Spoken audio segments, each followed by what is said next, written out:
So check it out, y'all. I was following the Corey Holcomb and the Anton beef, man, and that thing has gotten completely out of control. I saw the first interview where they went at it, where both of them was yelling back and forth, and I was really hoping that they would come to some type of manly resolution, but that just didn't happen. In fact, God's honest truth, it actually got worse, especially for Anton. You see what I'm saying? About five different beefs have stemmed off of this one interaction with these two grown men. You see what I'm saying?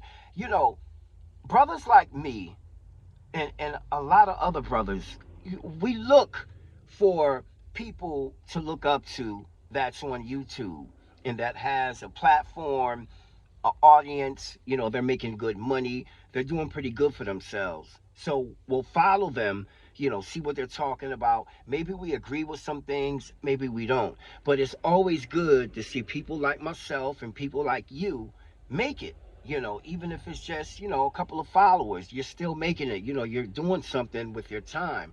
But that whole situation was fucked up because, number one, sometimes people do not know how to communicate. They just don't.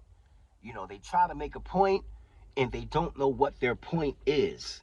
So when they get jammed up, they start with the insults. They start with the vicious statements, inviting people, to your lower half and all that stuff, which is really, really uncool. But I was hoping that some type of resolution would pop off between these two. Even if they said, hey, guess what? We're going to do a charity boxing match. We're going to get in the ring and, beat each other up until, we can make some money for some type of organization. But it didn't even come to that.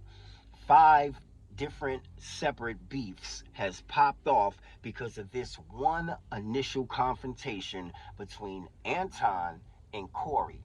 And these are two grown ass men that really, to me, don't know how to communicate with each other. They know how to communicate, but when it comes to talking to another man, they really don't know how to communicate that well. And people are watching, man. People definitely are watching. So, and this whole